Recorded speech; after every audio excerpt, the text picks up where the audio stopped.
Tidak ada satupun di dunia ini pada akhirnya yang betul-betul anti terhadap spekulasi berlebihan ini. Yang ada tuh meregulasi dan menderegulasi lagi. Komprominya besar, krisis. Komprominya besar, krisis. Selalu di reform tuh di sisi ininya, deregulasinya. Penyakit brand, kalau sekarang saya mau ngomongin, dari awal, apakah MSCI ketika memasukkan brand kemarin? Iya, tidak tahu. Tidak tahu, nggak mungkin. Stock repeat on itself. Banyak orang yang mengatakan bahwa kalau sekarang saham turun, nanti juga akan ke atas lagi. Karena pemahaman ini. Free float kita ini memang kacau.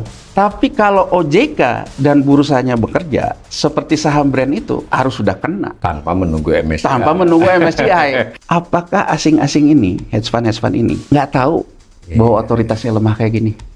Menurut saya juga tahu. Sunatullah dunia memang begitu, imperialisme memang begitu. Kapitalisme memang darah. Kapitalisme darahnya itu. Tapi maksud saya, Mas Awalil, yang salah siapa? Yang salah kan sebenarnya diri kita sendiri, Mas Awalil. Yang akibat perbuatannya ini, kemudian jadi muncullah isu MSCI, muncul segala macam, mengakibatkan rupiah kita hancur.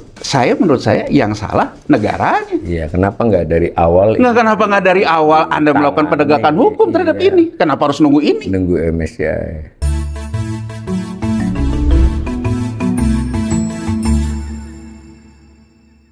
Salam cerdas, Ibu Bapak, saudara-saudara yang saya hormati, berjumpa kembali dengan saya di kanal Awalil Rizky dalam sesi ngobrol ekonomi. Kali ini saya ditemani sahabat saya, satu lembaga think tank di Bright Institute, yaitu Mas Yanuar Rizky. Assalamualaikum. Waalaikumsalam warahmatullahi wabarakatuh. Ini lagi terlalu banyak berita ekonomi di minggu-minggu kemarin ini. Tapi khusus Mas Yanuar, kelihatannya kita fokus pada soal isu MSCI apa pengumuman MSCI itu. Tapi karena seperti biasanya Mas, kita kanal literasi, mungkin kita perlu refresh ya, mengulangi sebetulnya MSCI itu apa sih, terus dia perannya apa dalam dinamika keuangan global ini, kurang lebih begitu.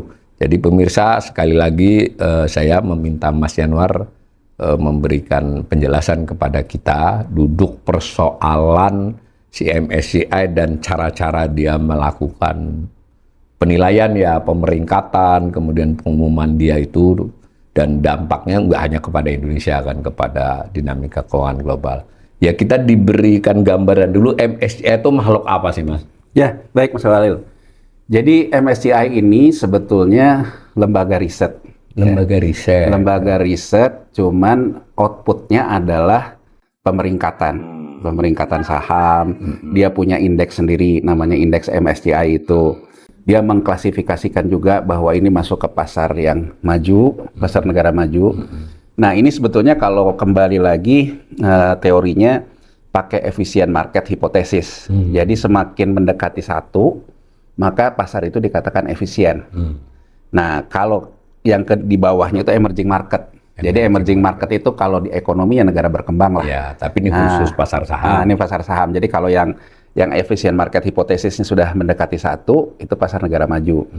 Nah, efisien market hipotesis itu secara gampangnya sebetulnya kembali lagi Mas Awalil, teori pasar itu kan dibentuk harga oleh kekuatan supply demand. Ya. Jadi dari supply side-nya itu memang barangnya secara fundamental bagus. Dari demand side-nya juga memang investornya banyak.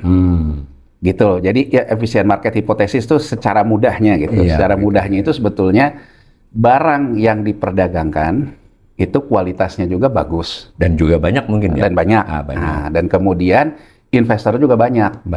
Nah, harga Mas Awalil di undang-undang pasar modal negara manapun. Jadi misalnya di Amerika Serikat itu undang-undang pasar modal itu, undang-undang pertama kali itu keluar di Amerika Serikat tuh di beberapa kali amandemen.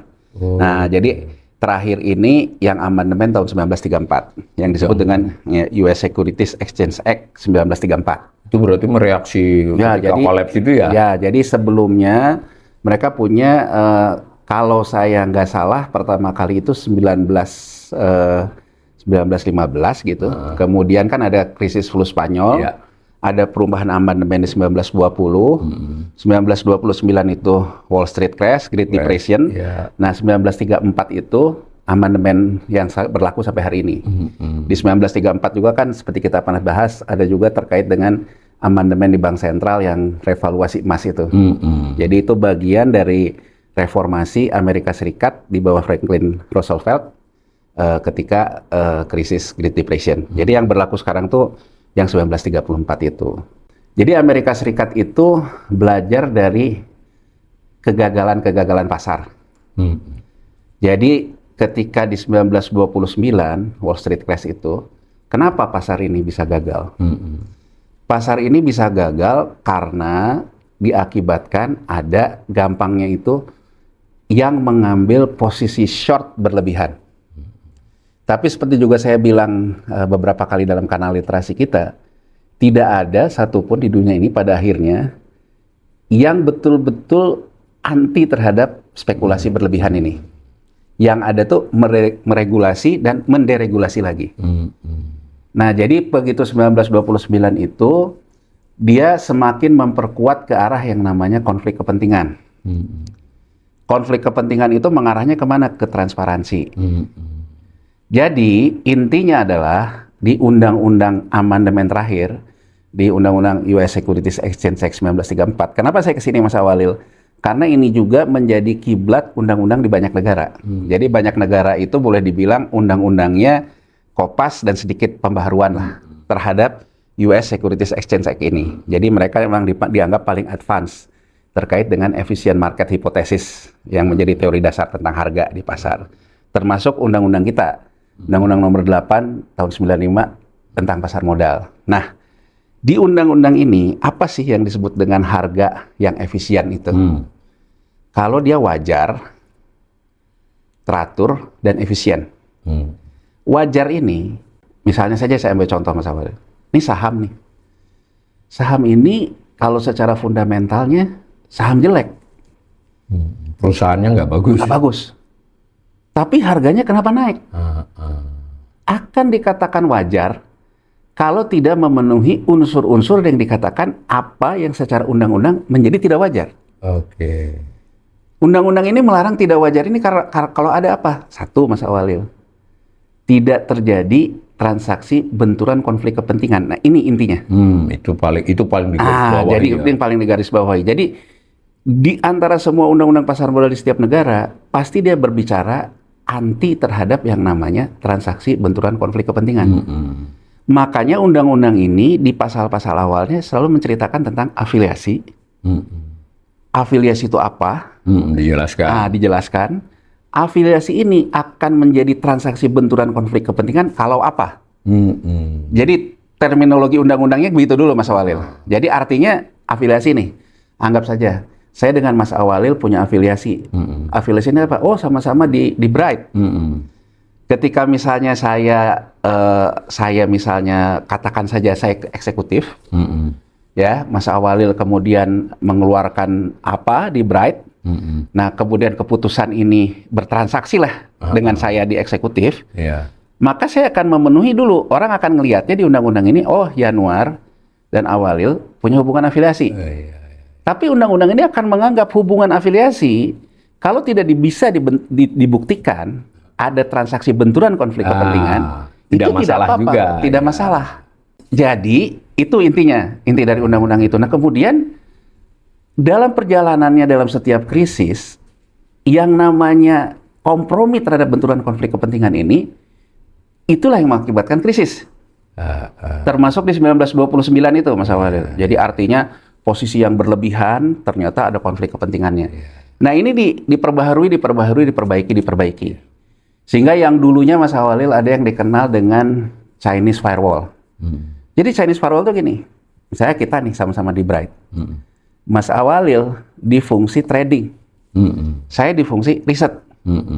Sepanjang Chinese firewall protokolnya terjadi, tidak bisa dikatakan bahwa bahwa Yanuar dan Awalil bersekongkol. Kalau saya bisa membuktikan. Oh, Chinese firewall di perusahaan saya itu jelas. Saya nggak bisa komunikasi dengan Awalil dan sebagainya. Tidak bisa mempengaruhi keputusan saya, biarpun riset kan. Nah, saya menjawab ini untuk menjawab apa itu Morgan Stanley. MSCI ini kan Morgan Stanley Capital Institute lah gitu ya. Dulunya ini adalah divisi di Morgan Stanley. Morgan Stanley perusahaan keuangan besar. Perusahaan keuangan besar. Jadi ya kayak JP Morgan kayak apalah. Nah, gampangnya kita melihat tuh gini. Kita punya dana reksa. Iya. Dana reksa tuh holding di atasnya. Iya. Dana reksa tuh di bawahnya punya dana reksa sekuritas yang ngurusin transaksi saham. Punya lagi di bawahnya dana reksa yang sifatnya itu untuk IPO dan underwriting. Punya lagi nih dana reksa Research Institute. Oh, itu ya. Mirip itu ya. Nah, mirip. Nah, Morgan Stanley MSCI ini dulunya di bawah Morgan Stanley Holding, dia adalah yang ngurusin riset. Kayak dana reksa Institute. Nah, kenapa ini kemudian sekarang terpisah dari Morgan Stanley? Ini akibat tadi undang-undang yang tahun 34 itu membuat yang namanya afiliasi, yang transaksi benturan kepentingan itu menjadi semakin rigid. Jadi aturan-aturan turunannya makin rigid. Jadi kalau dulu tuh Mas Walil komprominya besar, krisis. Komprominya besar, krisis. Selalu di reform tuh di sisi ininya. Jadi di reform tuh di sisi deregulasinya. Makanya kalau respon OJK dalam menanggapi MSCI itu mereform regulasinya, ya memang seperti itu. Jadi dia mereform dari sisi deregulasinya.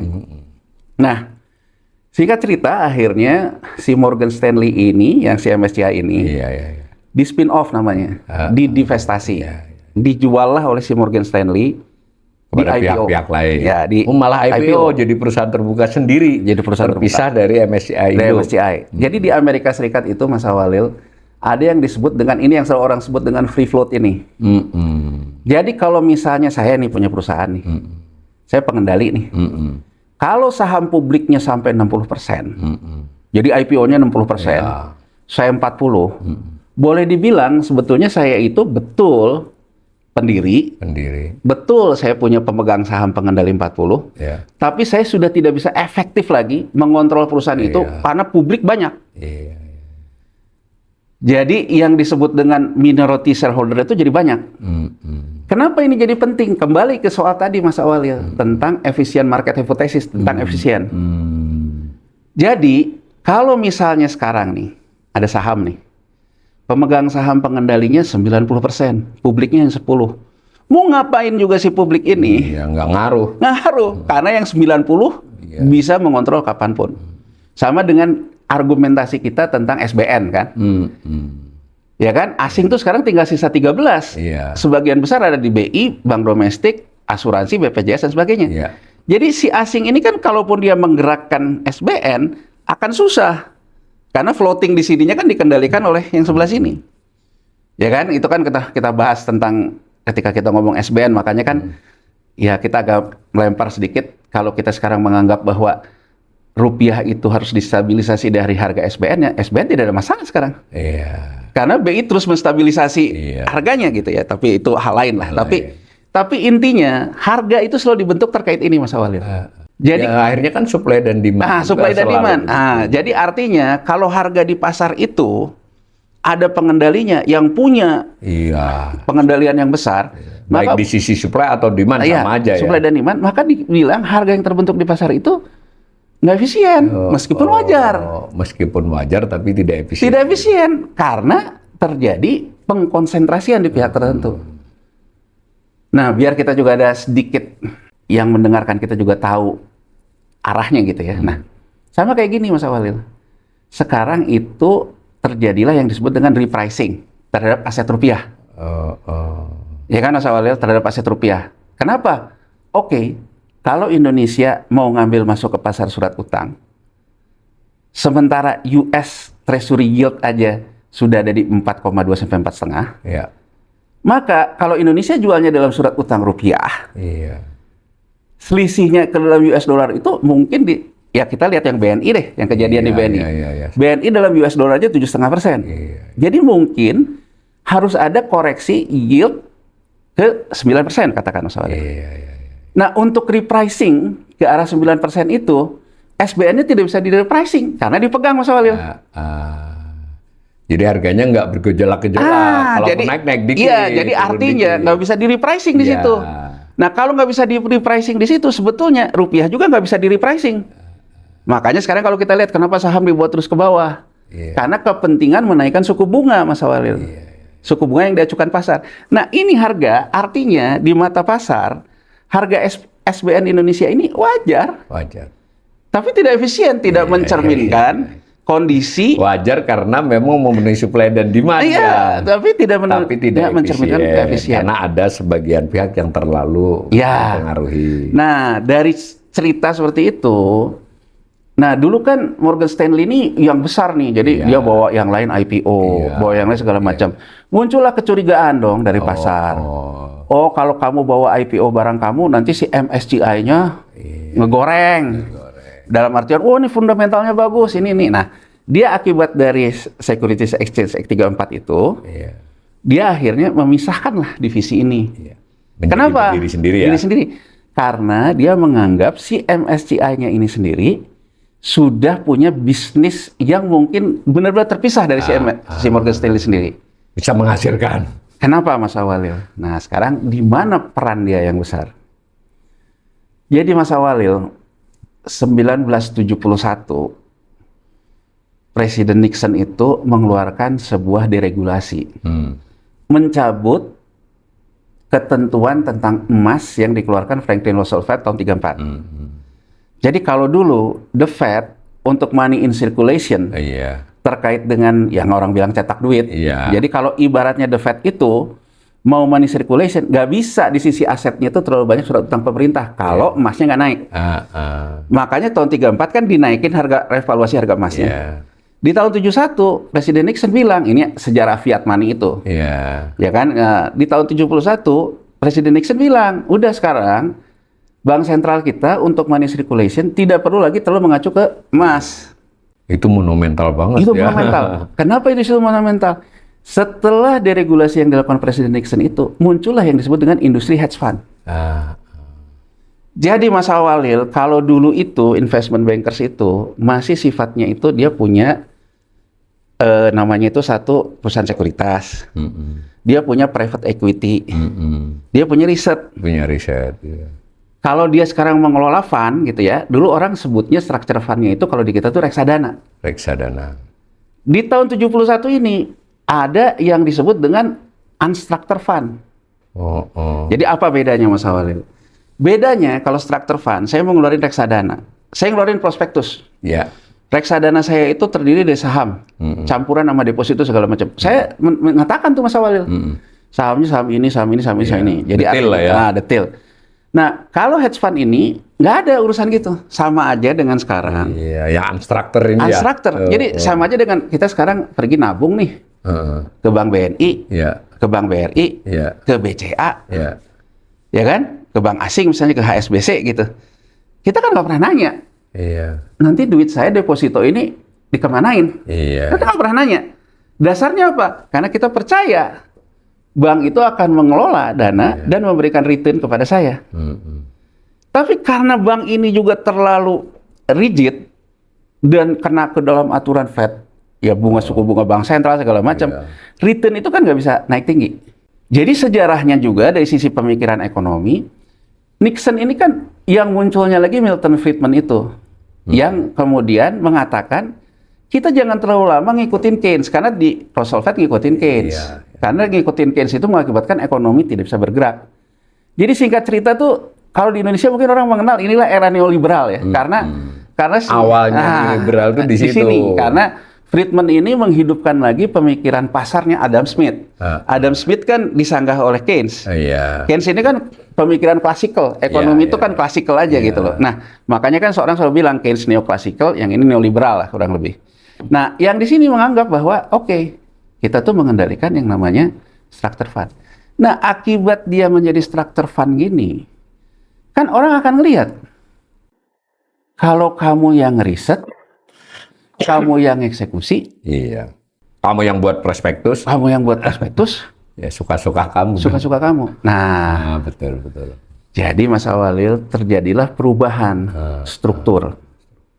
Kalau dulu intermediasi itu bisa terjadi ketika orang menyimpan uangnya di bank, bank menyalurkan kredit, inilah intermediasi. Di pasar modal intermediasi ketika di pasar perdana. IPO. Ketika orang itu melepaskan saham, untuk pembiayaan perusahaan, investor masuk, inilah pasar perdana. Tapi gimana ceritanya kalau yang masuk itu adalah manajer investasi? Hedge fund ini. Iya, iya. Dan hedge fund ini sudah punya dana yang cukup besar. Nah, jadi di literasi kita kemarin tentang pendalaman pasar keuangan, ini yang dimaksud pendalaman pasar keuangan. Belum nanti muncul lagi berbagai macam instrumen. Nah, di sini Mas Awalil, dari sisi bisnis, Morgan Stanley menganggap bahwa bisnis rating itu bisa dipakai oleh banyak hedge fund. Iya. Dia melakukan riset, hasil risetnya dijual, gampangnya begitu ya. Gampangnya gitu. Jadi artinya, biar bisnisnya si Morgan Stanley MSCI ini laku, nggak bisa dong di sini terus. Karena MSCI udah punya credibility. Ya sama aja dengan orang misalnya sekarang ngomong, Dana Reksa Research Institute ya punya branding yang cukup baik. Nah akhirnya sama Dana Reksa ini dilepas, biar tidak ada kesan dengan Morgan Stanley terus. Nah itu sejarahnya. Di sejarahnya IPO-nya juga dalam floating yang besar. Si MSCI nggak dominan lagi. Dominan lagi. Jadi saya ingin memberikan gambaran kenapa MSCI banyak di-refer sebagai lembaga rating yang kredibel. Karena satu, meskipun dia itu perusahaan publik, yang awalnya itu dari Morgan Stanley. Dan namanya masih. Tapi Morgan Stanley itu udah sangat kecil.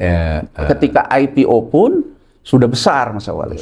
Kapital pasarnya besar. Kapital pasarnya besar. Jadi artinya bahwa MSCI sudah menjadi perusahaan publik.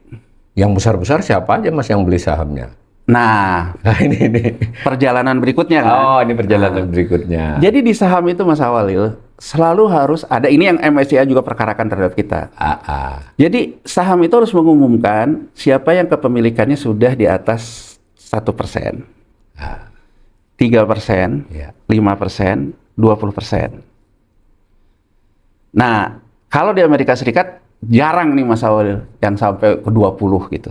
Saking gedenya pasarnya. Saking gedenya investor publiknya. Nah, di MSCI ini kemudian akhirnya setelah kita bicara langsung ke hari ini deh. Jadi kalau langsung ke hari ini yang gede itu satu Vanguard. Vanguard nih hedge fund juga. Tapi balik lagi loh. Dia juga nggak bisa sepenuhnya mempengaruhi. Jangan menganggap bahwa kalau saya mengatakan Vanguard besar ini kayak perusahaan di Indonesia. Yang dia ibaratnya itu menguasai sampai 50%, 60%. Di sana di atas 5% sudah besar. Dia di atas 5. Jadi Vanguard, BlackRock itu hedge fund juga. Hedge fund juga. Mereka tuh di atas 5. Tapi ya 8, 9. Tapi mereka pegang besar. Dibandingkan yang lain. Jadi kalau orang bilang bahwa dia itu juga dikendalikan oleh misalnya oleh pemegang saham yang besarnya, ya saya akan menjawab ya dan tidak. Karena gini Mas Awalil, misalnya saja dalam RUPS, pemegang sahamnya yang paling gede voting 9%. Untuk mencapai 51% itu dia harus mempengaruhi publik yang banyak loh. Dan sebagian pemiliknya publik biasa ya. Jadi artinya kan bahwa saya untuk mencapai keinginan saya mengatur perusahaan, saya tidak dalam posisi, betul saya pemegang saham yang besar, tapi saya tidak dalam posisi dalam hal voting, tetap saya harus mempengaruhi yang lain. Jadi, karena pemegang saham publiknya dan distribusinya merata, ya kan, maka dianggap efisien. Sehingga artinya kalau dia efisien, secara terstruktur, bahwa untuk saya mengendalikan harga, itu ada keteraturan. Makanya undang-undang itu selalu bilang harga yang dikatakan wajar, yang dikatakan benar itu dia wajar, teratur, efisien. Wajar kalau dia tidak ada transaksi benturan konflik kepentingan. Teratur kalau secara market strukturnya pun teratur, bahwa pasar secara sistemnya mencegah terjadinya yang namanya konflik kepentingan dengan mudahnya terjadi di pasar. Efisien, dia terdistribusi dengan baik. Gitu loh. Nah, jadi intinya, meskipun sekarang ini MSCI ini betul seperti yang banyak dikatakan oleh banyak pihak ya, hati-hati MSCI ini kan punya kepentingan. Saya akan mengatakan ya dan tidak. Ya kan? Tapi kalau Anda menganggap MSCI itu seperti perusahaan-perusahaan di Indonesia, enggak juga. Enggak juga ya. Karena untuk di RUPS, Vanguard, BlackRock yang punya 9%. Jadi kalau kita hitung Mas Awalil, kombinasi dari hedge fund yang punya ini, Morgan Stanley, Vanguard, BlackRock, dan ada beberapa yang punya 87 ini, kumulasi mereka tuh 20. Katakanlah saya bersekongkol dengan yang semua ini, baru 20 loh. Iya, jauh masih. Jauh. Jadi untuk saya menguasai RUPS, saya paling tidak harus meyakinkan publik 31 kan. Iya. Di situ kuncinya ya. Di situ kuncinya. Nah, publik dalam hal ini kalau yang punya sahamnya banyak, itu yang disebut floating. Kan gini loh.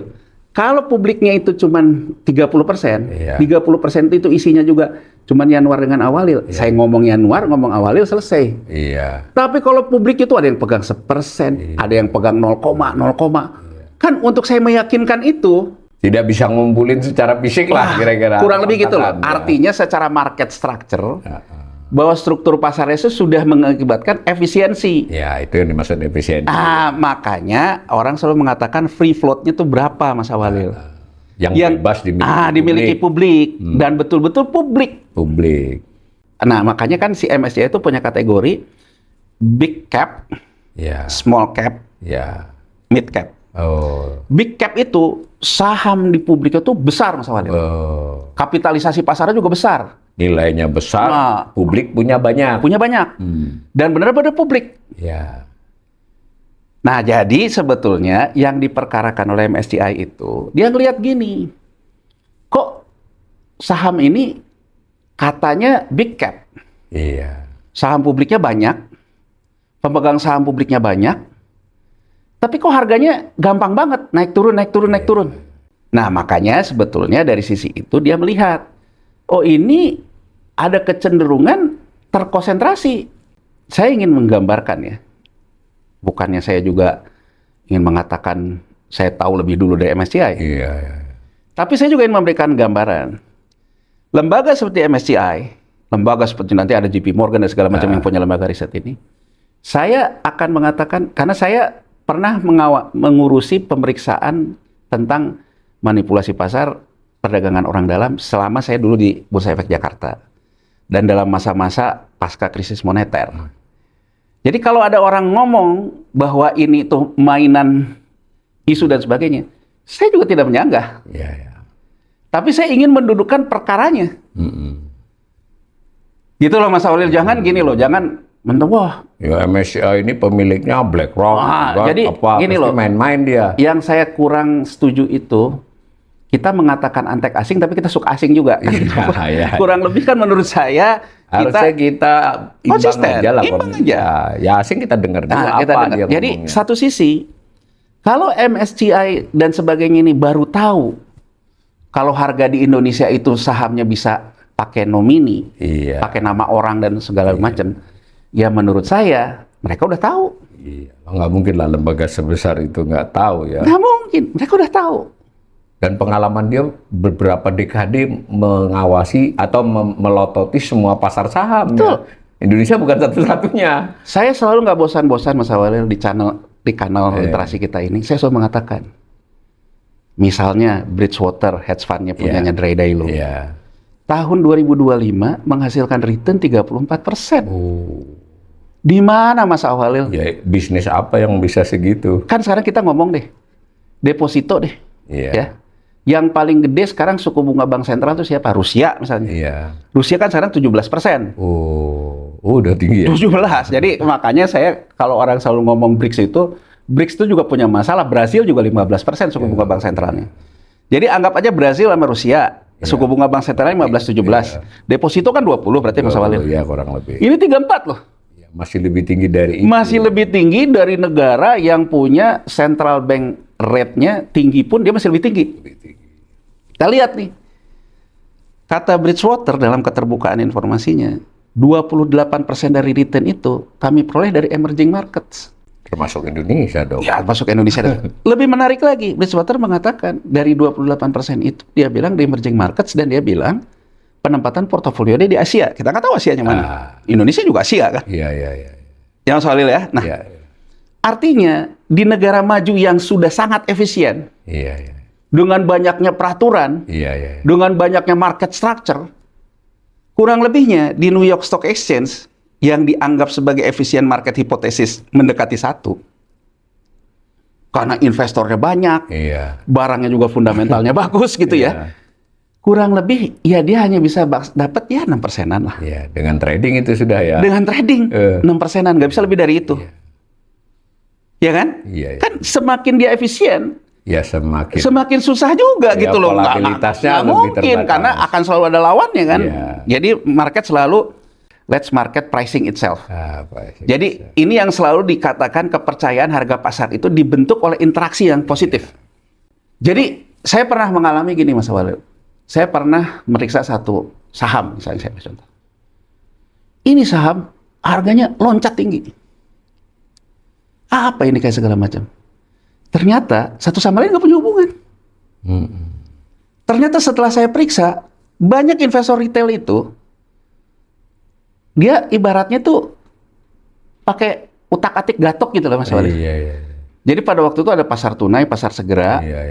Di bursa baru mengenalkan itu. Dia melihat, nah kebetulan ini sahamnya rokok nih.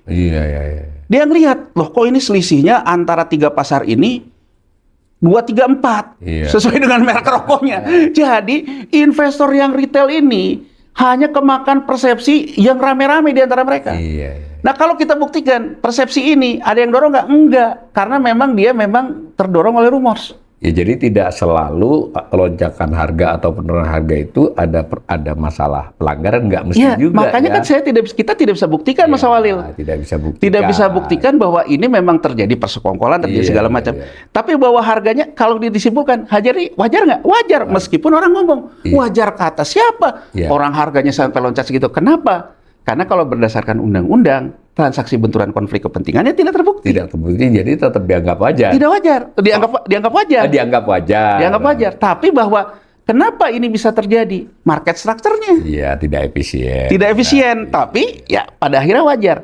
Nah, kurang lebih kan gitu Mas Walil. Jadi artinya hedge fund kalau dia masuk ke emerging market, menurut saya dia memang memanfaatkan volatility-nya. Tapi sekarang kenapa MSCI bilang, ya volatility di emerging market itu wajar. Tapi kalau harga yang dibentuk itu tidak wajar, terjadi market konsentrasi, banyak nomininya, maka harga itu kecenderungan tidak wajar. Nah, Mas Walil, saya di 11 Juni tahun 2024, jauh sebelum MSCI ini, saya menulis status di Facebook saya, dan itu bisa dilihat di rekam digital saya. Saya memperkarakan saham brand yang sekarang dikeluarkan oleh MSCI. Salah satu yang dikeluarkan. Ya, karena pada waktu itu saya melihat brand ini IPO-nya cuma 3,4%. Jadi boleh dibilang Mas Walil, penyakit brand, kalau sekarang saya mau ngomongin dari awal. Dan menurut saya, apakah MSCI ketika memasukkan brand kemarin? Tidak tahu. Tidak tahu, nggak mungkin.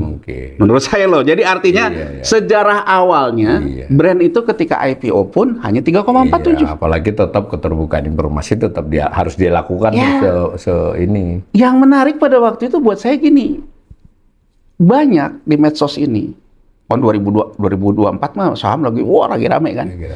Banyak anak-anak Gen Z itu rame. Karena yang punyanya brand ini, yang punya Barito kan, Pak Prayogo Pangstu kan gitu ya. Dia banyak di medsos. Wah ini orang kaya. Dan kemudian sampai turun gunung, beli sahamnya yang udah turun. Wah, saya pada waktu itu mempertanyakan satu Mas Walil. Dia sering write isu setelah itu. Sering melakukan penawaran ya. Jadi saya baca dan ada. Dia kemudian melakukanlah ekspansi. Kan brand ini kan terkait dengan energi terbarukan nih. Ekspansi terkait dengan proyeknya di Sidrap. Dibiayai oleh Bank BNI. Kenapa saya waktu itu menulis status? Karena yang dia gadaikan sebagai jaminan untuk proyek Sidrap itu saham, Mas Walid. Saham. Saya pada waktu itu mempertanyakan sejak kapan bank di kita udah kayak investment bankers. Jadi saya ingin menjawab ini, apa fungsi lembaga-lembaga kayak MSCI ini? Begitu pengusaha di Indonesia membutuhkan pembiayaan, kalau dulu pakai sindikasi bank asing, karena sekarang uangnya kebanyakan di hedge fund, berarti saya harus ketemu hedge fund. Hedge fundnya pun saya harus ketemu divisi investment bankersnya, private equity-nya. Nah, mereka akan kasih acuan. Jadi sama aja dengan gini, Mas Awalil. Kita misalnya Bright, meminjam nih ke bank nih, untuk pengembangan Bright. Kalau bank pasti akan nanya, agunannya apa? Oh ya gedungnya Bright deh. Di Palu, kita tuh selalu ke siapa? Aktuaria. Iya. Gedung ini berapa harganya? Iya. Ya kan? Mau nggak mau. Mau nggak mau. Kemudian personal garanti, Mas Awalil keluarin, saya keluarin misalnya. Iya. Akan di aktuaria juga kan? Iya, di aktuaria juga. Benarkah Mas Awalil kekayaan pribadinya? Iya. Ada. Saya kekayaan pribadi ada. Sehingga akhirnya itulah dasar agunannya sekian, saya akan dapat pinjaman sekian. Pasti di bawahnya. Iya kan? Pasti di bawahnya. Aturan ini juga sama. Kalau sekarang kita minjemnya itu adalah ke private equity, ke hedge fund. Tapi dia mengatakan, untuk kamu dapat pinjaman saya, kamu harus sudah go public. Iya. Ada saham publik. Iya. Karena yang namanya hedge fund ini selalu berpikir exit strategi. Berbeda dengan perbankan. Kalau perbankan, Mas Awalil, kalau nanti kita macet, ya udah. Ambil jaminannya. Ambil jaminan lelang. Butuh waktu kan? Nah, kalau hedge fund ini, dia maunya liquid. Begitu kamu jatuh, saya jual tuh juga cepet. Karena aset liquid. Iya. Ya kan? Iya. Nah, artinya apa? Kenapa orang punya kepentingan masuk ke dalam indeks MSCI? Karena lembaga yang sekredibel kayak MSCI ini, itu adalah aktuaria yang dipercaya oleh banyak hedge fund. Jadi kurang lebih, Mas Awalil, kalau kita perginya itu ke aktuaria yang baru berdiri, kata bank, siapa ini? Penilaiannya atas dasar apa? Nggak ada rekam jejaknya. Nggak ada rekam jejaknya. Ya. Tapi kalau kita masuknya ke yang udah ada di market gitu ya, oh ini udah di aktuaria apa oleh ini? Ya bank juga akan dengan sama kayak sertifikasi jadi kalau tenaga kerja. Jadi si MSCI ini begitu dia memasukkan saham kita itu ke dalam indeks dia, maka ibaratnya saya setiap ketemu hedge fund, saya itu udah masuk di indeks MSCI, Pak. Iya. Ya kan? Ukurannya artinya apa? Kalau masuk MSCI, berarti ukurannya liquid. Floating publiknya besar. Ya, artinya publik punya cukup besar. Cukup besar. Makanya MSCI bilang, kita itu sekarang menganggap, ya kurang lebihnya tuh dia bilang, ketipu lah. Memasukkan saham-saham dengan kapitalisasi besar, ternyata harganya bisa turun naik dan sebagainya, maka menurut kami ini saham tuh terkonsentrasi, nomini itu. Nah, Mas Awalil, jadi sampai di sini sebetulnya saya kembali lagi kepada dari awal juga ketika IPO 3,4. Terus yang disebut sekarang dia masuk ke market cap besar itu karena dia right issue. Nambahin. Tapi kecil-kecil. Persentasinya yang kecil ya kalau duitnya nih. Dalam saya menulis di Facebook saya di Juni 2024 itu saya memperkarakan. Yang saya perkarakan, loh, kok dia dapat pembiayaan dari Bank BNI dengan jaminan saham? Artinya Mas Awalil, di situ saya udah mengatakan, berarti setiap saham yang di right isukan, yang ngambil tuh dia juga. Kan gini loh Mas Awalil, kan dia yang ngambil pinjaman itu pengendalinya. Pengendalinya ngambil pinjaman dengan menggadaikan sahamnya. Saham dia terhadap perusahaannya sendiri. Nah itu. Jadi pada waktu itu saya mempertanyakan. Ini harga saham yang brand ini, floatingnya kecil, digadaikan ke BNI, dapat pembiayaan, harganya sahamnya turun naik seenak-enaknya. Jadi dalam status saya di Facebook Juni 2024, saya mempertanyakan OJK. Ini ya bahasanya sama kayak MSCI. Ini lu ngawasi nggak? Iya. Ini distribusinya gimana dan sebagainya. Oke, Mas Awalil, sampai titik ini ya. Nah, tahu-tahu Mas Awalil, setahun berikutnya, di Februari 2025, MSCI itu, ini yang harus kita ingat nih Mas Awalil. Februari 2025, MSCI itu sebetulnya isu pertamanya belum ngomongin tentang floating ataupun struktur pasarnya. Di 2025 di Februari itu MSCI itu bilang strategi portofolio untuk di Indonesia berubah dari long ke short. Dia kasih informasi kepada publik ya. Ya itu wajar karena dia lembaga rating. Jadi kurang lebih itu di Februari itu dia mengatakan bahwa saham-saham di Indonesia itu fundamentalnya sudah tidak mendukung untuk investasi secara long. Dasar dia apa? Dasar dia karena dia melihat bahwa penerimaan negara Indonesia dari sisi PPH, dari sisi PPN turun. Artinya fundamental dunia usaha Indonesia pun turun labanya. Kan simpel aja kita ngelihat Mas Awalil. Nggak, kita bisa nyalahin dia nggak? Enggak. Dalam hal penilaian. Dalam hal penilaian itu nggak bisa kita salahin. Riset dia valid nggak? Valid. Bahwa menurut dia, jadi makanya saya selalu menyanggah ketika misalnya Menteri Keuangan, Gubernur BI ngomong fundamental. Kalau memang berani bahwa itu salah fundamental, periksa aja MSCI. Dia tuh ngomong seperti itu ada dasarnya enggak? Oh iya, sebagai otoritas Mas Walid. Bisa ya? Bisa, sebagai otoritas. Iya. Kita akan mengatakan Anda menyebarkan informasi palsu. Iya, tidak soal MSCI besar di dunia, tapi dalam case Indonesia, kasus Indonesia kita bisa mengatakan kamu ini jangan-jangan ngomongnya sembarangan. Iya, gitu jadi kalau sekarang kita menganggap, mohon maaf nih, ya kan, buzzer-buzzer pemerintah menganggap bahwa ini adalah asing yang lagi menekan, ya jangan usah ngomentarin kita. Sampaikan aja ke pemerintahmu. Kan dia mendukung pemerintah toh. Ya kan? Kita sampaikan, bahkan kita sendiri. Kita sampaikan aja ke pemerintah kita.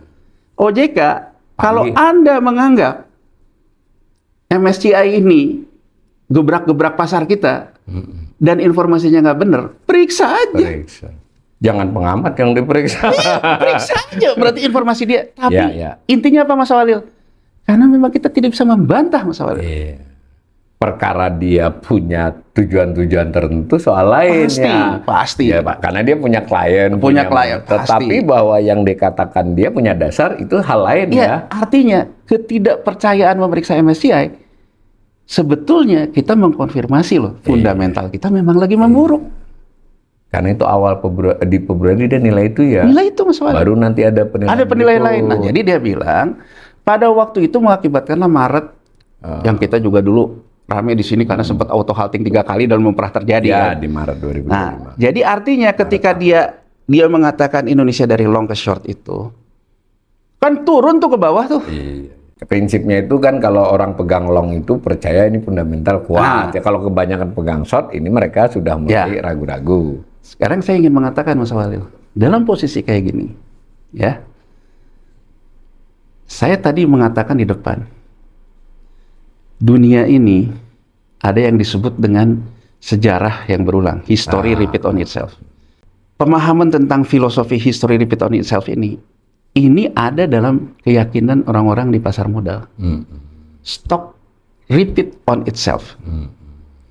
Jadi kalau orang di pasar modal, Mas Awalil, terlepas tentang analisa fundamental teknikal, dia itu kan ada orang yang selalu melihat chart. Bahwa ketika dia sudah sampai titik puncak ini, maka dia akan ke bawah. Ke bawah ini, meripit posisi di sini. Kalau dia meripit di sini, maka dia akan balik lagi. Makanya banyak orang yang mengatakan bahwa kalau sekarang saham turun, nanti juga akan ke atas lagi. Karena pemahaman ini. Stock repeat on itself. Konjunkturnya ya. Konjunkturnya. Tapi dalam sejarah krisis di dunia ini dan sampai ke amandemen yang terakhir Securities Exchange Act 34 itu, sebetulnya keteraturan ini ingin diatur oleh market structure. Jadi artinya apa? Jangan seenak-enaknya. Ya gelombangnya nggak segitu-gitu amat. Iya. Tapi kembali lagi Mas Awalil, tidak pernah mencegah yang namanya spekulasi berlebihan. Iya. Sepanjang itu wajar, sepanjang itu efisien, sepanjang itu teratur, nggak apa-apa. Karena itu yang mewarnai pasar ya. Darahnya di situ. Darahnya itu di volatilitas. Akhirnya kita ketemu satu titik. Ya. Ketika harga itu naik ke atas, ada yang disebut dengan batas circuit breakers tadi. Berapa maksimal? Berapa masing-masing saham digituin? Ada. Jadi kalau sekarang kita melihat kayak di Bursa Efek Indonesia dia punya. Jadi dia punya per saham tuh ada. Kalau naik ini dia berhenti sendiri ya. Ya, ada ukuran begitu kenanya ke berapa. Itu udah kena alert, gitu loh. Peringatan. Nah begitu alert itu diterabas lagi, nanti dia biasanya melakukan suspensi. Cuman kan pasar kita karena tidak efisien, Mas Awalil. Jadi kayak dulu ketika saya masih di bursa, sedikit-sedikit disuspend sahamnya. Justru itu membuat pasar jadi lebih. Iya, jadi sahamnya yang disuspend. Jadi ya tidak bergairah jadinya. Tidak bergairah kan, dikit-dikit intervensi. Ya, kayak main bola tuh, baru senggolan sedikit wasit. Udah berhenti gitu kan. Makanya waktu itu dikembangkanlah auto rejection atas, auto rejection bawah. Jadi berdasarkan statistik itu, kalau dia udah sampai ke angka atas, dia akan nolak ordernya sendiri. Tidak perlu kita suspensi sahamnya. Jadi itu sejarahnya ada kebijakan auto rejection atas, auto rejection bawah. Karena kalau dulu begitu dia kena alert, naik terus kita suspend. Nah dianggap jadi kayak manual lah ya. Manual kayak manual lah. Makanya dulu ya saya dengan teman-teman di bursa itu, waduh, stres itu di situ karena kalau begitu, harus melototi, kemudian begitu ngumumin suspensi, rame kan. Kalau yang disuspensinya banyak kan, ya jurnalis ngamuk, nanya. Jadi makanya itu sejarahnya ada auto rejection atas, auto rejection bawah. Jadi artinya nilai kewajaran dan kelaturan itu di atas itu. Bagaimanapun ini cukup menyumbang pada efisiensi. Ya, efisiensi. Tapi balik lagi Mas Awalil, di sini ini kembali dalam fungsi pengawasan. Tetap dilihat bahwa kalau ada unsur ketidakwajaran, maka tetap mau dia di bawah ARA ataupun di atas ARB-nya, di bawah atasnya ataupun di batas bawahnya, kalau dia memenuhi unsur ketidakwajaran, manipulasi pasar, transaksi semu, persekongkolan, perdagangan orang dalam, informasi orang dalam. Dulu, berarti. Iya, diperiksa dan dilakukan penegakan hukum. Jadi, Mas Awalil, sebetulnya anggap saja free float kita ini memang kacau. Ya. Tapi kalau OJK dan bursanya bekerja, menurut saya seperti saham brand itu harus sudah kena. Tanpa menunggu MSCI. Setidaknya, yang saya katakan juga di status Facebook saya ketika Juni 2024, OJK kan menjawab. Kalau dia memang harganya tidak memenuhi unsur manipulasi pasar dengan perdagangan orang dalam, ya nggak apa-apa. Nggak apa-apa. Nah, meriksa itu nggak berarti harus salah ya. Nah, sekarang Mas Awalil, apakah asing-asing ini, hedge fund ini, nggak tahu bahwa otoritasnya lemah kayak gini? Menurut saya juga tahu. Jadi sama aja gini loh Mas Awalil. Kita punya cerita nih. Mas Awalil datang ke saya. Yan, tolong dong, saya mau pinjam uang. Tapi kalau saya ngelihat Mas Awalil ini sehat banget. Paling saya cuma dapat untung dari Mas Awalil itu bayar bunga, bayar segala macam. Terus saya tanya, Mas Awalil bisnisnya apa nih? Oh, saya punya tambang emas. Di saya kan mulai muncul ide jahil saya. Iya, ini mumpung lagi kesulitan cash flow. Jadi saya akan anggap gini loh. Saya kasih pinjam ke Mas Awalil. Tapi saya tahu Mas Awalil ini bukan orang baik juga. Iya. Tapi kenapa saya kasih pinjam Mas Awalil? Karena saya tahu di suatu saat ketika kamu udah nggak bisa apa-apa, maka yang akan saya ambil tuh barang kamu ini. Bisnis kamu. Ya ini mah sunatullah dunia memang begitu. Imperialisme memang begitu. Kapitalisme memang darahnya. Kapitalisme darahnya itu. Tapi maksud saya, Mas Awalil, yang salah siapa? Yang salah kan sebenarnya diri kita sendiri, Mas Awalil. Karena kita mengelola diri kita juga nggak pas. Nggak pas. Kalau misalnya ada pelaku usaha yang akibat perbuatannya ini, kemudian jadi muncullah isu MSCI, muncul segala macam, mengakibatkan rupiah kita hancur.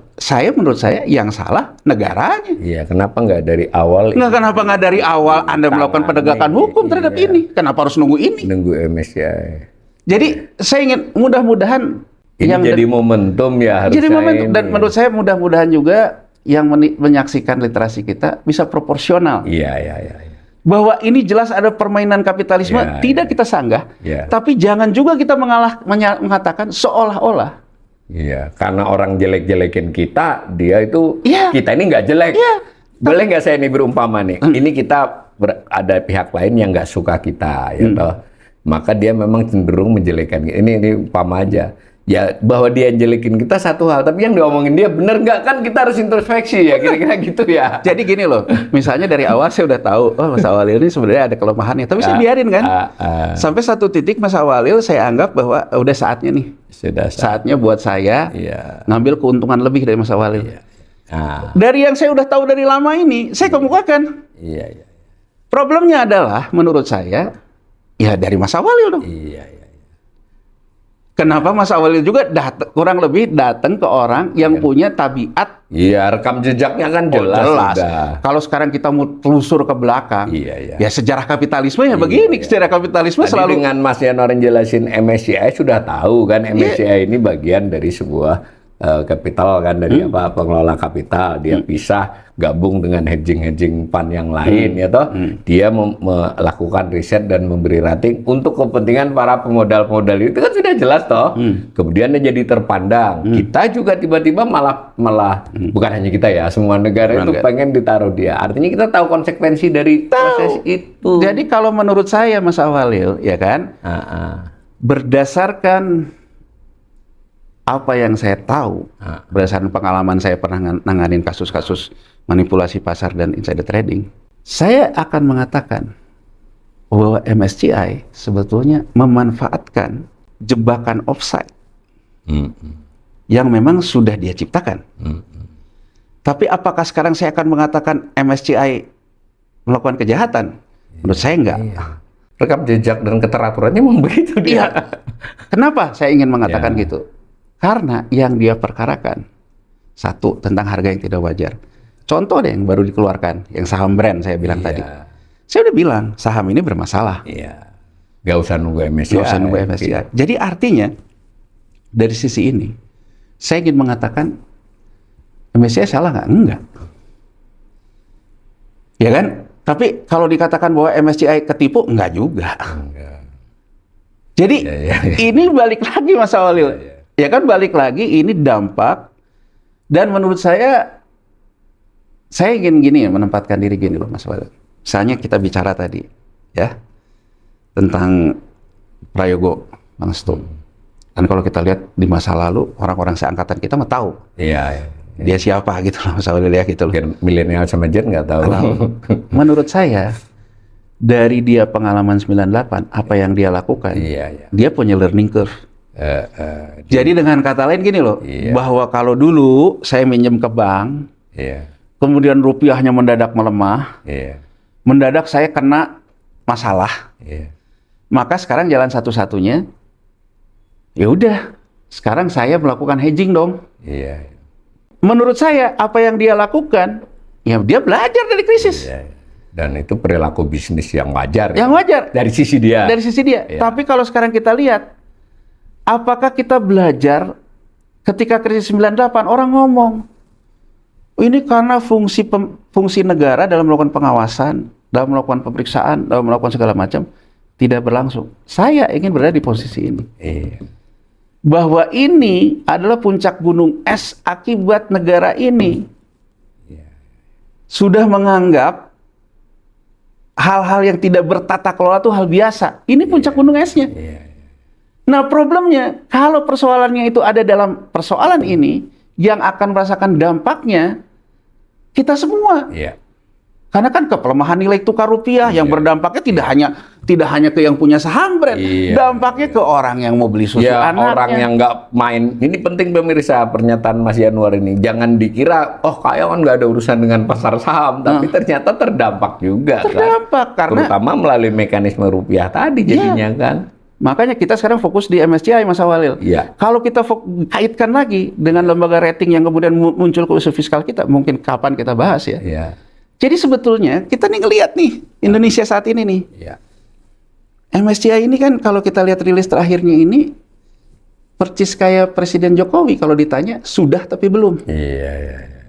Dia tidak jadi menempatkan kita ke frontier market. Turun tingkat enggak. Berarti kan sudah. Iya kan Mas Awalil, berarti apa yang dia inginkan sudah dijawab. Dan bagi saya pertanyaannya menarik loh. Kalau OJK mengumumkan saham terkonsentrasi dan saham yang terkonsentrasi itu sekarang dikeluarkan oleh MSCI, pertanyaan kritis saya terhadap OJK, kalau OJK tahu itu banyak nomininya, berarti harganya selama ini nggak wajar dong. Kalau harganya nggak wajar, apa fungsi penegakan hukum OJK? Nggak hanya soal menjawab. Jadi seolah-olah mengentertain MSCI aja, tapi tidak menjaga market conduct-nya kan? Ya nggak? Betul. Sekarang kan buat MSCI, artinya yang diberikan OJK itu sudah karena Anda memberikan bahwa saham-saham ini terkonsentrasi di pihak tertentu, saya keluarkan. Ada yang masuk ke small cap dan sebagainya. Ada yang keluar betulan. Tapi Kalau sudah, ya Anda perbaiki dong yang waktu di Februari 2025. Belum, kata dia. Belum. Dia masih tetap freezing. Artinya apa, Mas Awalil? Bahwa satu hal kayak menyandra masih. Ya. Jadi artinya, Mas Awalil, dia apa kuncinya? Kuncinya bahwa dia tetap membuat situasinya itu Indonesia short, bukan long. Dan saya ingin mengatakan, kalau posisinya short, posisinya volatile. Dan volatile yang curam, itu hanya bisa didorong oleh isu. Isunya terkait apa? Terkait fiskal. Ya. Kalau pemerintah defisitnya besar, rajin cari utang, belanjanya ngawur-ngawuran, ya ini pasti ke sini larinya. Mas Awalil ya, saya ingin memberikan gambaran gini. Di tahun 2008, ya, ini kejadian juga kayak gini. Ada saham akibat dia direpo, jadi repo tuh kayak tadi brand ngerepo ke BNI, sahamnya jatuh. Maka kalau sahamnya jatuh, saya harus top up namanya, naikin jaminan. Iya, nilai jaminan saya turun. Nilai jaminan turun. Kalau saya nggak nilai jaminannya turun, diambil dong saham semua. Jadi artinya sama tambang-tambangnya diambil. Kan gitu loh Mas Awalil, kan gitu loh, sama tambang-tambangnya diambil. Jadi dulu tahun 2008 tuh rame kayak gitu. Nah, apa yang terjadi Mas Awalil? Setelah itu, yang seperti saya selalu bilang di sini, ada kebijakan quantitative easing dari The Fed. Ini jadi bottom. Begitu di sini, salaman lagi kan Mas Awalil? Naik lagi. Nah, sekarang kalau kita lihat, apakah permainan isu ini udah sampai ke titik paling dasar? Kalau lihat dengan caranya MSCI, sudah tapi belum? Belum berarti? Belum. Masih ada beberapa peristiwa. Iya, terkait apa Mas Awalil? Ini juga saya ingin menjawab. Yang diperkarakan tuh fundamentalnya terkait dengan fiskal. Tidak hanya pada perusahaan-perusahaan masing-masing itu. Tapi jadi saya termasuk orang yang punya kepercayaan. Kalau saham ini udah sampai ke titik nadir, kayak judul lagu gitu ya, udah sampai ke titik nadir, pasti naik dengan sendirinya. Maka dia akan balik karena memang history repeat on itself, stock repeat on itself. Makanya kalau sekarang ada yang ngomong, biarin aja saham jatuh ke bawah, rupiahnya sekarang melemah, nanti juga akan masuk lagi, rupiah akan kuat lagi kan gitu. Premisnya. Tapi menurut saya, lihat dulu dong konteksnya. Emang sekarang masalahnya cuma saham. Itu ya. Nah, gitu loh Mas Awalil. Kalau di 2008, karena kita belum ada tekanan fiskal. Tapi kan rupiah juga relatif sudah stabil. Jadi kalau lihat dari pengumuman MSCI terakhir ini, apa yang perlu kita cermati? Ya sudah tapi belum itu loh. Kalau dia sudah puas, ya perbaiki dong. Bahwa Indonesia penilaian dia diperbaiki. Kan dia bilang ini, Indonesia tidak jadi dipindahkan ke frontier. Tapi dia bilang tetap di freezing. Artinya? Bisa saja nanti besok-besok di frontier dong. Jadi itu Mas Awalil. Sandra lah ya. Iya, Sandra. Jadi kalau kembali ke dalam diskusi literasi kita, satu, MSCI ini dia memang punya credibility. Terkait. Dan kita mau nggak mau tetap harus memakai dia ya, karena kita harus menerima. Dan dia harus menerima karena dia punya credibility. Dia akan menjadi acuan dari banyak investment bankers. Kita nggak peduli, tapi investment bankernya peduli terhadap rating dia. Kalau dia sekarang mengeluarkan dari long ke short, terus perkarakan floating, dan floating juga dijawab oleh OJK, ada, ya kan? Artinya kan kita bisa mengatakan isu yang dia katakan benar. Kita tidak bisa menyanggah, gitu kan? Nah, artinya kalau itu yang jadi masalahnya, sepanjang kita tidak bisa membahas isunya, maka kita tidak bisa mencegah market sentiment. Sepanjang kita tidak memperbaiki isunya itu bukan penjelasan persnya. Jadi kan bisa aja gini loh. Kalau saya jadi OJK, kan saya daripada saya diganggu terus sama di luar, saya yang mendisiplinkan diri saya dong. Menyadur apa yang dikatakan oleh Ketua OJK, Frederica Kiki Widyasari. Kiki bilang, pas di doorstop wartawan, soal MSCI ini kita menganggap OJK bahwa ini short pain, sakit di dalam jangka pendek, tapi long gain. Pertanyaan saya, kalau itu yang dikatakan, OJK itu bukan hanya lembaga diregulasi, bukan hanya lembaga yang menjadi supermarket Ketika investor mau nanya, ini sahamnya punya siapa aja, itu kan supermarket. Iya. OJK itu penegak hukum. Penegakan. Nah, ini kunci ya. Jadi kalau sekarang OJK menjawab ada saham terkonsentrasi, artinya OJK sebetulnya harus menjawab selama ini harganya wajar nggak? Wajar nggak? Pidana nggak? Pidana nggak. Jadi menurut saya sebelum isu ini dimainkan orang, disiplinkan diri sendiri. Disiplinkan keluarga kita lah. Disiplinkan keluarga kita. Jadi jangan nunggu orang, Mas Awalil. Nunggu orang. Ya. Kan itu intinya ya. Jadi kalau menurut saya, di mana kita ini sekarang bisa melakukan perubahan permainan? Ya. Kalau sekarang pemerintahan ini, aparat penegak hukum ini, makanya kan Mas Awalil kalau kita ingat cita-cita reformasi 98, kita ingin menjadi negara demokrasi berbasis hukum. Ya. Jadi ekonomi itu kalau hukumnya baik, menurut saya cita-cita negara demokrasi tercapai. Jadi kalau sekarang orang mengatakan menyalahkan demokrasi, menurut saya bukan demokrasinya yang salah. Iya. Tapi memang kita tidak pernah beranjak menjadi negara hukum. Ini dah kunci ini, termasuk di bidang pengelolaan soal saham. Iya, jadi harusnya sekarang dengan sudah tapi belum ini penegakan hukum aja. Jadi kalau besok misalnya main-main isu lagi, kurang apa? Udah saya lakukan enforcement kok. Begitu ya, pemirsa. Nanti kita akan lanjut untuk hal-hal yang lebih tajam dari bagian-bagian yang dibicarakan tadi. Terima kasih. Sama-sama, Salim.